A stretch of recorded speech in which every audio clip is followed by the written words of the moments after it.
Hi, everyone. Orit here. Hello, hello. Thank you for joining me today on my live. We are very excited for today's topic. At least I'm very excited for today's topic because it's a very important one. So for those of you who may not know me, my name's Orit Gately. I am the founder and education coach and advocate here at the Advocate Corner. I've been an educator for over 20 years, not only as a teacher, but also as a district and building level administrator. So I have pretty much seen it all and I've heard it all. And I'm here now wanting to be able to provide the best support for children and their families. And so for me, it's about what I do and who I help is I help parents who are feeling lost and overwhelmed within the education system to feel confident in advocating for themselves and for the needs of their children, because that's a really important part as our kids go through their educational experiences. So I want to dive right in. I want to first, before I dive in, actually, I want to just make sure that everything's working out okay here. And it seems like we are good to go with the StreamYard. All right. Yep, we are good. All right, so let's dive into today's topic. Today, we are talking about a proven 3-step process to building your confidence as the expert in the room when it comes to advocating for your child. Why? Because parents are the experts, yet there are so many different areas that they still need to learn in order to be able to walk into those meetings and feel like, yeah, I got this and I am the expert, even though you might be faced with anywhere from 3 to 5 professionals, educational professionals in that meeting. But to feel like, yeah, I'm right there with them and being able to do what you need to do for your child. So let's get right into it. A little bit about the importance of advocating for your child. As kids go through their learning experiences, they're going to have opportunities where they're going to connect with educators. They might not connect with educators. And sometimes it's parents thinking, well, I need to advocate for my kid when something's not going well. And when things don't go well, yes, we want to stay on top of that. But when things are going well for our children, there are times where we still need to advocate for them because maybe it could be doing better. Maybe they could be doing better. Maybe they could be even more engaged and working to their potential. And so for me, it's really important that we really heightened our awareness and heightened our ability to think about, is my child working to their potential? Okay. And that's why I want to work with parents to ensure, yes, your child truly is working to their potential based on whatever it is that they need. So let's look at step number 1. So in order to do all that, there are 3 steps that need to be taken in the order that they're taken so that you can successfully do this. If it's not done in this order, most likely you're not going to see the success that you could see when these steps are done in order. All right. So the first step is knowing the roadblocks that are impacting your child's current learning situation. It could sometimes be the past roadblocks, but you really want to look at the current ones, because the current ones are going to be the ones that are driving your conversations with educators, right? So the reason why we want to know about these roadblocks is, think about it, when we're stuck in traffic because of construction and there's a roadblock there, it takes longer to get to the other side. And the same things with our children and their learning. When there are roadblocks that we're not paying attention to when it comes to their learning, and sometimes we don't see the roadblocks or know about the roadblocks, then we're hindering their ability to move forward and be able to move in the direction that is engaging and beneficial for them. So there are different types of roadblocks that parents most often look at, right? We look at their learning abilities, whether there's roadblocks in there.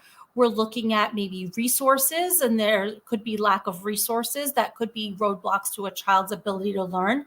And there could also be ineffective teaching methods. Sometimes the teaching method that's being addressed in the classroom may not be the method that your child learns. So that could absolutely be a roadblock for your child to engage fully in their learning. Okay, then so what can we do? What are some strategies that we can use in order to avoid these roadblocks, or at least identify them and then be able to handle the roadblock and clear it for our child?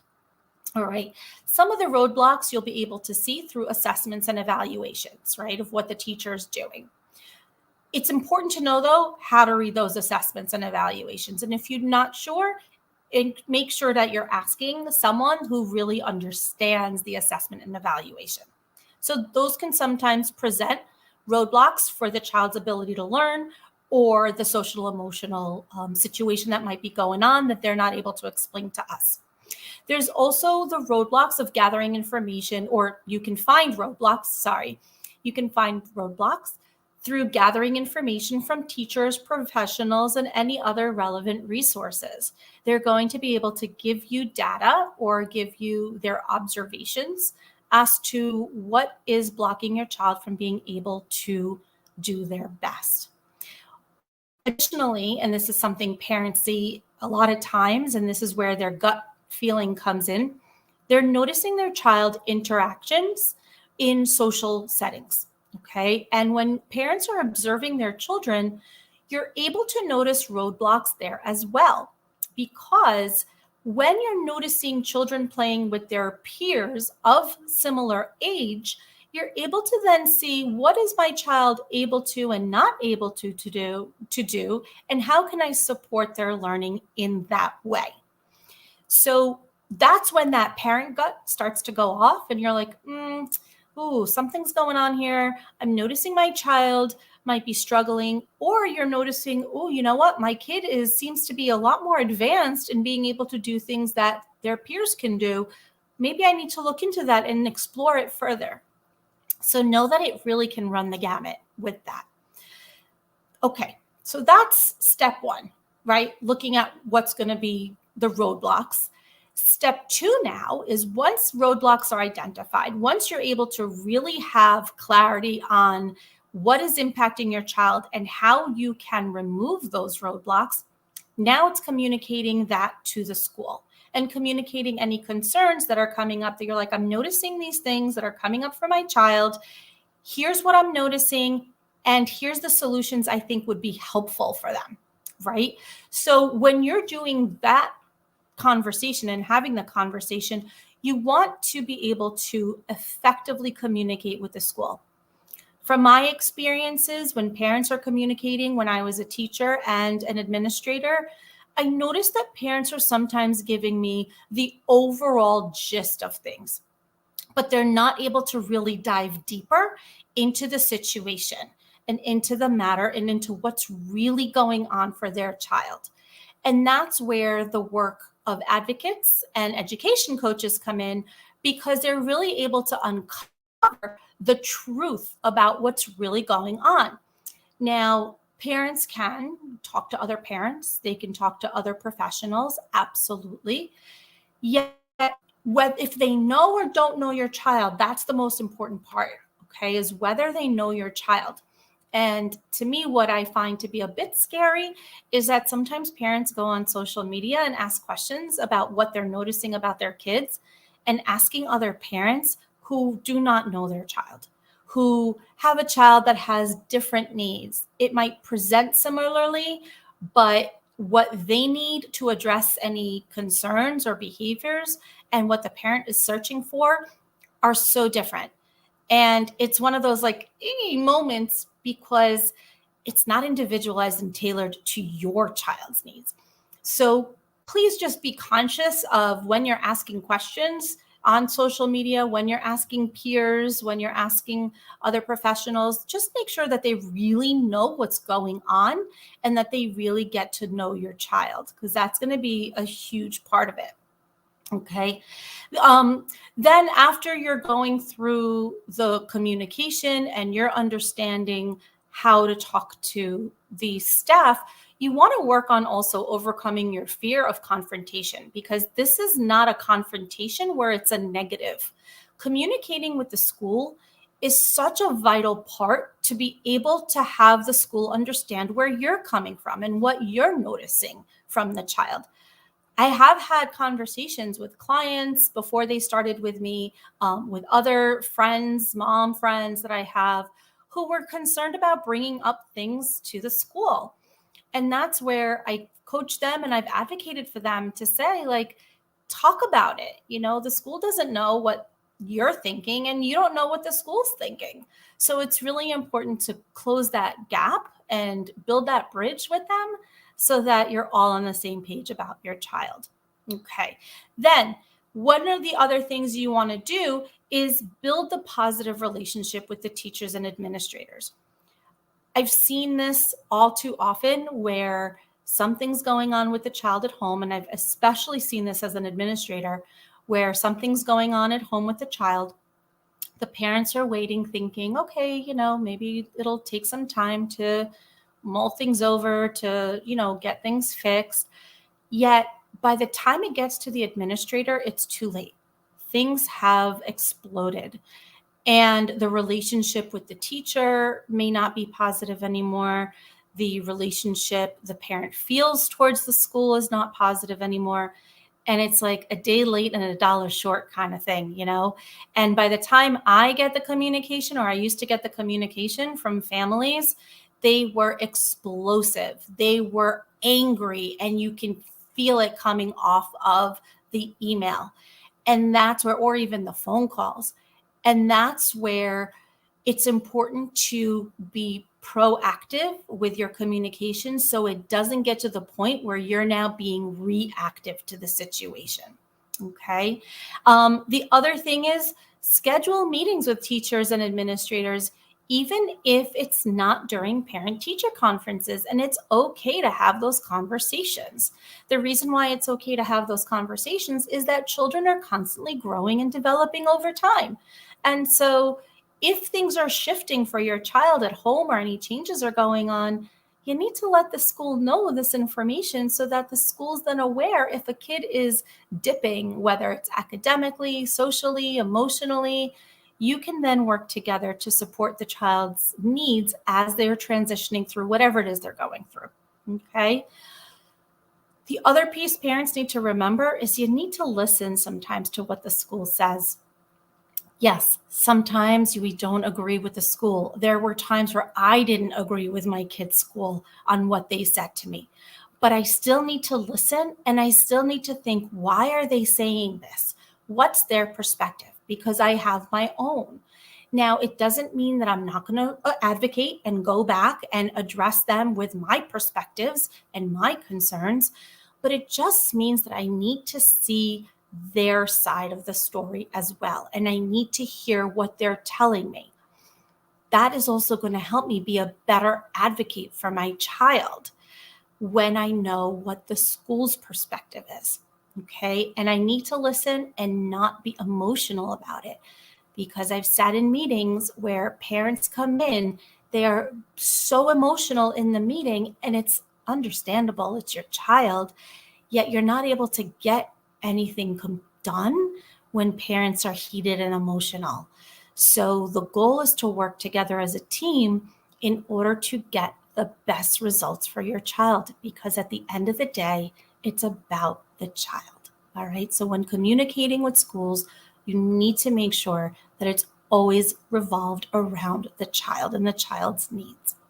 All right. So that pretty much covers the step 2. All right. Now, I'm going to do a quick check to make sure that everything's okay on my end here. And it does look like things are still good here. Awesome. All right. So ready? Step 3. Step 3 now on being able to feel like you are the expert in the room is being able to prepare for the meetings. And what I mean by prepare for the meetings is you actually need to address your own limiting beliefs. When it comes to the education of your child, us parents have our own limiting beliefs about it.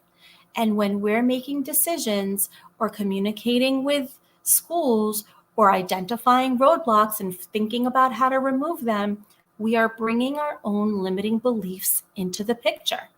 So to be able to prepare for meetings with professional educators who may definitely outnumber the parents, you got to remember that you have to shift your thinking. And that's a totally new mindset that you need to have. All right. So, one of the things that's really important is that you need to identify some of the common limiting beliefs that you have towards education and towards your child's ability to learn. You got to inspect that, because that is driving your decision making. And I've seen that in my clients before they started with me. They had their limiting beliefs. They came in telling me this information of how they viewed their child as a learner or how they viewed the school system. And when we went through the conversation and when I was able to help them unpack what their limiting beliefs were, it was all of a sudden like light bulbs were going off and they were like, oh, got it. Oh, I didn't think about that. And so that's where once those shifting starts to happen, you're realizing, okay, now I can go into a meeting and I have a different perspective. I have a different mindset going into the meeting. And that right there is going to be one of the most powerful tools that you can use advocating for your child. Additionally, building a network of people around you, whether it's other parents or professionals who can give you accurate information, is important in preparing for the meetings. Now, again, like I said earlier, I've seen the social media posts. I've seen people out there. Yes, sometimes you are getting accurate information, yet you're probably getting it from 30 to 40 different responses, probably more. And some of those responses, they're not accurate. They're not in the child's best interest. Sometimes they're not even in the parent's best interest. And so if you're going to build your network, make sure that you know that these people are vetted, that they have been able to give successful advice, recommendation, whatever it is that you're looking for, because the last thing you need is inaccurate information and walking into a meeting with professionals and not being accurate. That will derail your child's educational trajectory. So just make sure that you're aware of that, please. And then celebrate your small victories when you go into the meeting. It doesn't necessarily need to be that you got everything you wanted for your child, but maybe the small victory that you showed up and you showed up feeling empowered. Maybe the small victory is that you showed up and you didn't get as emotional as you did in the last meeting or the previous meetings, right? Those are the small victories. Or maybe you showed up and you're like, you know what? Here's how I would like my kid to be addressed or educated, or these are the accommodations that I think are going to fit them, and here's why they're going to fit these accommodations. Those are the small victories that you really want to be able to look at, okay? Because any way that you show up for your child is going to be powerful for them, okay? All right, so a personal story that I'm going to share with you about my own child and my own experience advocating is I had gone into the meeting for an initial review for my child, and they looked at me and said they didn't qualify. My child didn't qualify. And I understood why, but I also, again, went and advocated for what my child needed, because I knew that my child still needed the support. Maybe academically they didn't need it, but there was another side to it. There was an emotional component that my child needed support on. And so I respectfully said to the head of the director of special education, I'm like, I have to respectfully disagree. And here's why I'm disagreeing with you. Now, it wasn't a contentious meeting. It was actually very amicable. But because I knew the education system, because I knew what their thinking was, I was able to still get my child the services they needed and the support they needed in order to help them succeed, right? And so I'm being more proactive with them. And I felt empowered as a parent because I knew what my child needed. All right. So I just wanted to take these next few minutes. I want to thank you for showing up. Remember, these are proven steps. It starts with the roadblocks, then it goes into the communication, and then it goes into showing up and preparing for your child's meeting. That's how you know they're going to succeed. That's how you know, not just you succeeding, but when you succeed, your child succeeds. All right. So thank you so much for being here with me today. I really appreciate it. I hope that you have a wonderful Thursday. And if you have any questions, please make sure that you contact me. I'd love for you to book a free session so we could chat about your child and even create an action plan that can be beneficial for them. And you might be surprised what you're going to learn after having a quick chat with me. All right. So have a wonderful afternoon, everybody, and have a great Thursday. Enjoy.